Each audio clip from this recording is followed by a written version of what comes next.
Hello there, welcome back to my channel, or if you're new here, hi, my name is Samantha and this is my channel where I talk all about books.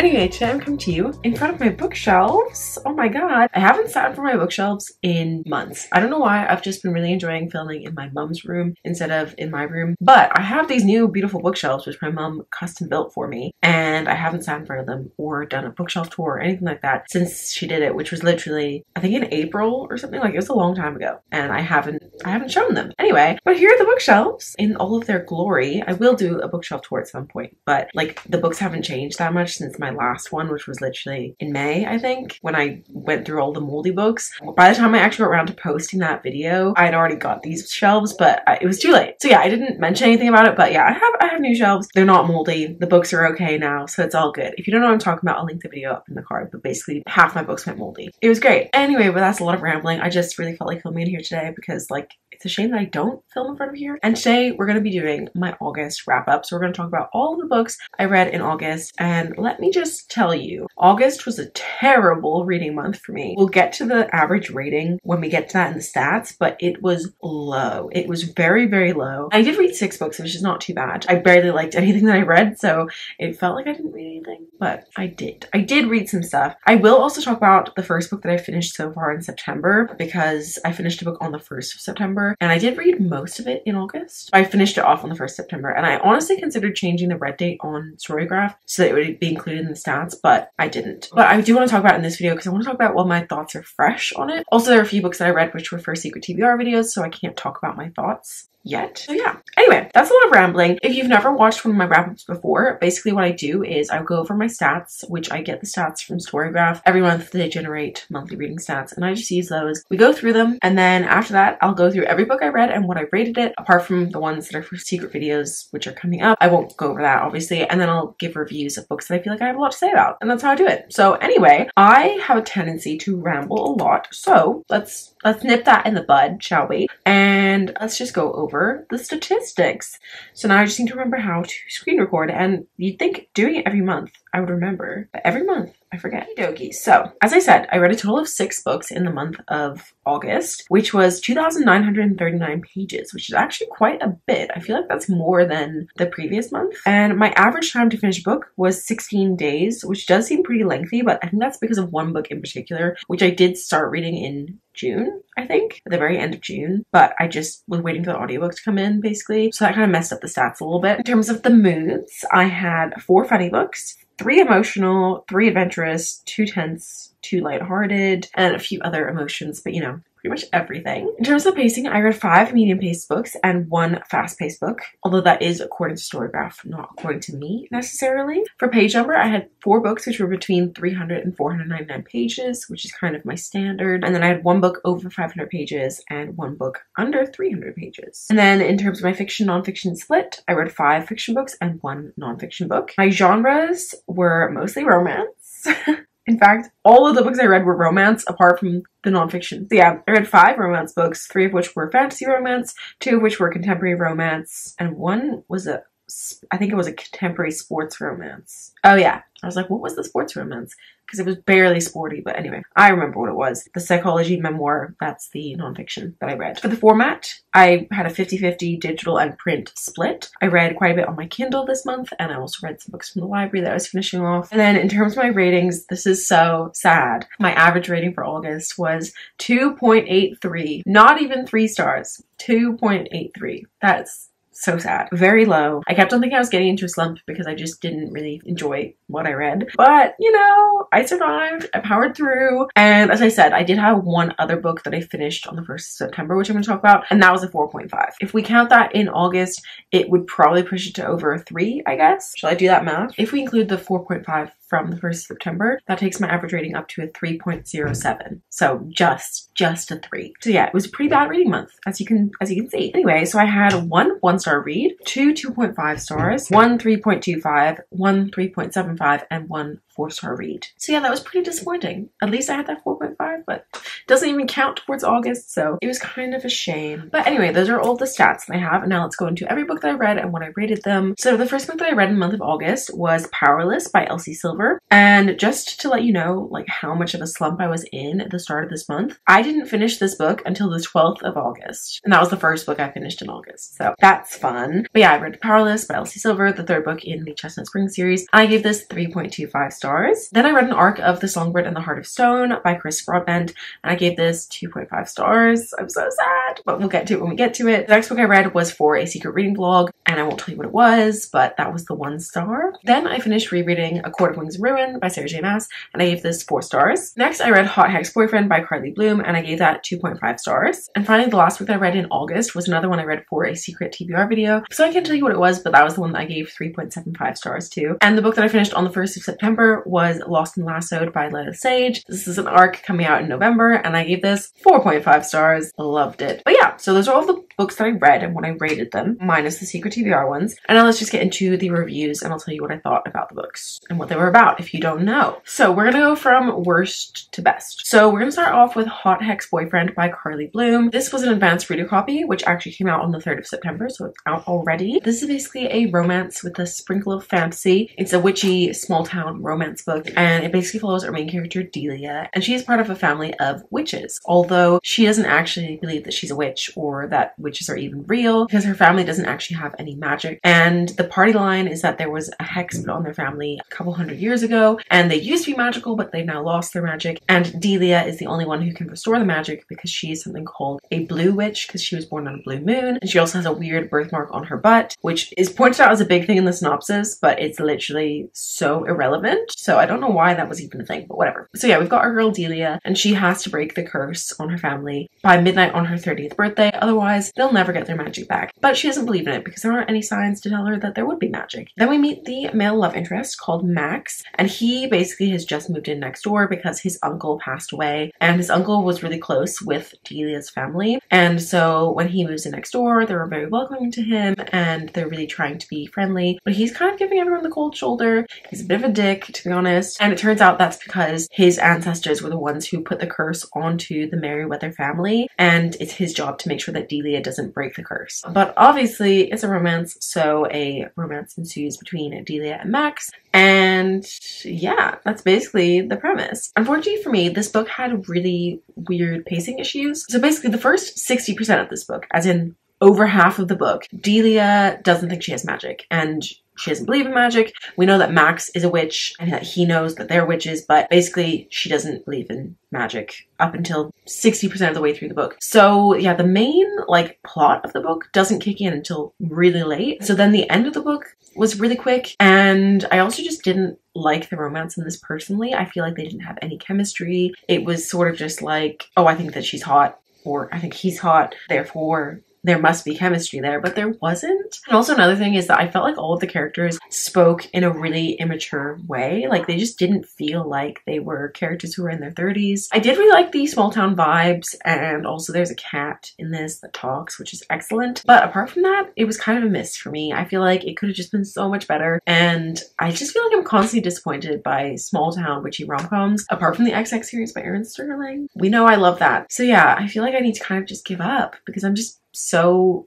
disappointed with stuff recently. I have enjoyed some like proper romantasy witchy books. I say some. I've only read Serpent and Dove, but I loved that book. And I just got The Crimson Moth, which is Heartless Hunter, but for some reason in the UK it's called The Crimson Moth. Anyway, I just got that on my Kindle and I'm really excited to read that. I feel like more witchy romantasy is in my future rather than small town witchy rom-com, because that's not really working for me. So the next book I'm going to talk about is another very disappointing advanced reader copy that I got, and this one was so sad for me, but that is The Songbird and the Heart of Stone by Chris Broadbent. This is the third book in the Crowns of Nyaxia series, but the first book in a new duology, and it basically follows Misha, who is the best friend of the love interest in the first 2 books, and it does take place after the events of the first 2 books, so if you are going to read this book, you have to have read those first. But basically, due to certain circumstances which happened in the first 2 books, Misha has to go on a journey journey into the underworld with the Prince of the Shadowborn, which is like a group of vampires. And basically they have to go on this mission through the underworld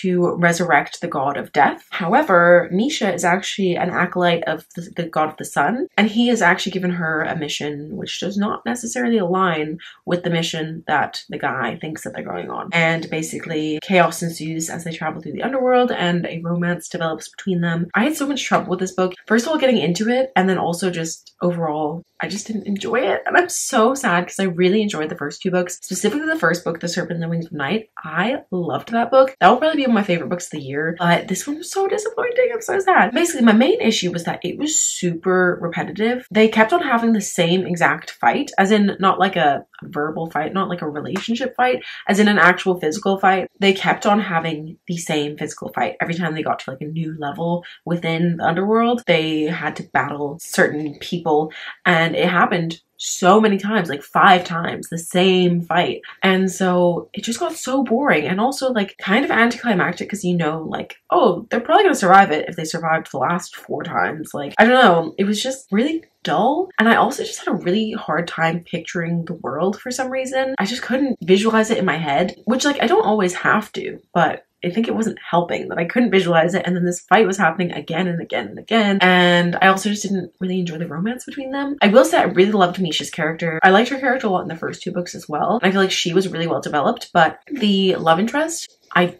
don't really feel like I know much about him, to be honest. And that's really disappointing because I thought the first 2 books were so good and this one was really not that good. It's coming out in November, so it is possible that certain things will be changed by the time the book actually comes out. But at the moment, it was just not that great. But I will definitely continue on with the next book. Anyway, the next book I'm going to talk about is another slightly disappointing one, and that is Powerless by Elsie Silver. This is the 3rd book in the Chestnut Spring series. I have the first 2 books over here actually. After the second one, I kind of thought to myself, I don't know if I want to keep on buying these because I don't know if they're really going to be my thing. So I actually borrowed them from the library, and thank God I did because Powerless was just okay to me. This is basically a childhood best friends to lovers book following our main characters.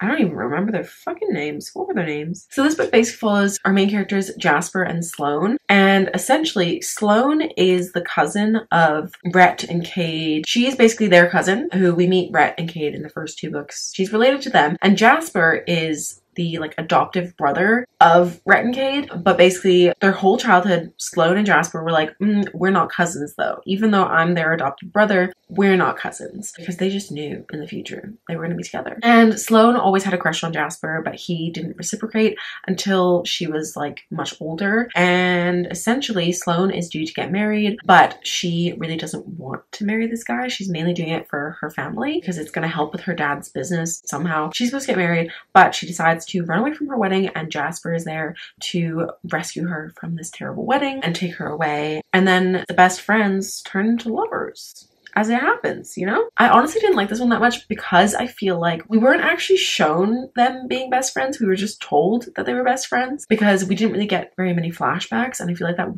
really would have benefited the book if we'd had flashbacks to the times when they were supposedly best friends. And I don't know if it's just me because everyone else seems to be like absolutely obsessed with Elsie Silver, but for me, I'm finding that her smut is a bit too intense for my liking. There's a lot of fluids. It's really a lot. I just feel like it's too intense. I don't know, I feel like in her books, I feel like the characters behave towards each other in a certain way, and it's normally quite sweet and emotional before things get physical, and then once things get physical, like that just goes straight out the window. I am planning to read some other stuff by Elsie Silver, like I'm not giving up, but yeah, I don't know. Her books just aren't doing it for me anymore. I say anymore like I've read loads, but I liked Flawless, and then I didn't like Heartless, and this one was just okay. Like I gave it 3.25, but now that I'm like thinking about it, I don't remember anything about this book apart from the crawling scene. So maybe this is more like a 3. I don't know if Elsie Silver is for me. Next, I'm very briefly going to talk about A Court of Winds and Ruin by Sarah J. Maas. I don't have that much to say about this because it is the 3rd book in a series, even though I'm sure like most people have already read this because, you know, it's been out for years. But yeah, this is my 2nd time reading this. I read it when it first came out back in 2017, and then I hadn't read it since. And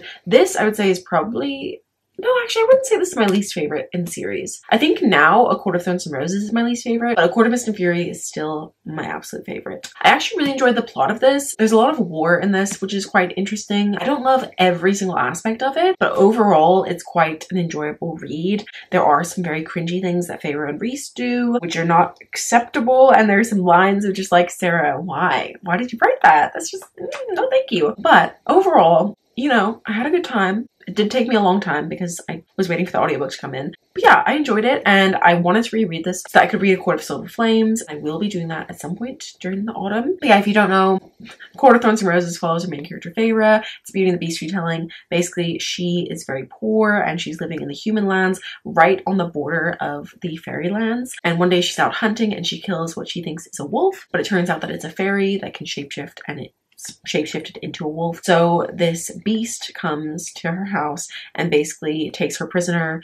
as punishment for killing the fairy from his lands. And that's really the tip of the iceberg with this series. That's the general synopsis of the first book, and it really builds. I'm really excited to read A Court of Silver Flames because I feel like I have such a better appreciation for Nesta after rereading the series. Because when I first read it, I was like, no, Nesta's a dumb bitch. And now that I'm older, I feel like I'm more mature, and I'm like, you know, she's got some valid trauma. So actually, I like Nesta, and I'm excited to read more about her character. I know that A Court of Silver Flames is very smutty, and a lot of people don't like it because it's like basically mostly smut, but I'm still excited to read it. And then finally, as I said, I'm going to talk about Lost and Lassoed because even though I finished on the 1st of September, I don't want to forget about it, and I want to hype up this book because I loved this book. This was so good. Again, this is coming out in November, so you do have to wait a couple more months for it if you're highly anticipating it. But this is the 3rd book in the Rebel Blue Ranch series by Lila Sage, the first one being Done and Dusted, and I have read all of them, and I would actually really recommend reading them in order. Not that it matters, but I feel like you should definitely read Done and Dusted first because the characters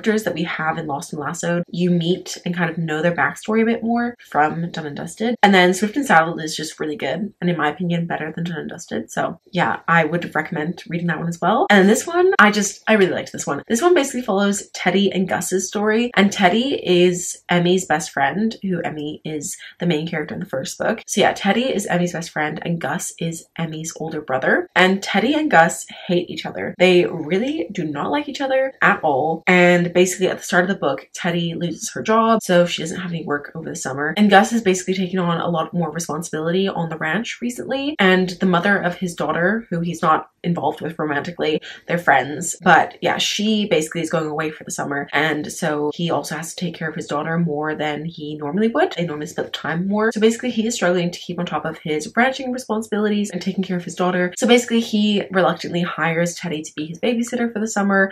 Not his babysitter, the babysitter for his child, obviously. And so she basically moves in a few days a week. Turns out that the line between love and hate is very fine, and yeah, it's like a hate to love, best friend's brother romance, and I really liked this. A friend of mine said that it is exactly the same as Heartless, and I disagree. I think Heartless was shit, and I think this book is definitely worth your time. There are similarities. Like, if you didn't know, Heartless, this is the book I'm talking about, it is kind of similar to Heartless because it is a nanny romance, and it is for a fixed period of time, just over the summer. However, this book wasn't good in my opinion, and it was overly smutty, and also the smut happened in completely inappropriate places and times when the kid could have walked in at any moment and seen things that would have scarred him for life. So for me, it gave me the ick. Basically everything about it gave me the ick. I also didn't like Cade, he's the love interest, and he just grosses me out. Like, there's nothing sexy about him. However, that is not the experience I had with Lost and Lassoed. I loved Teddy and Gus together.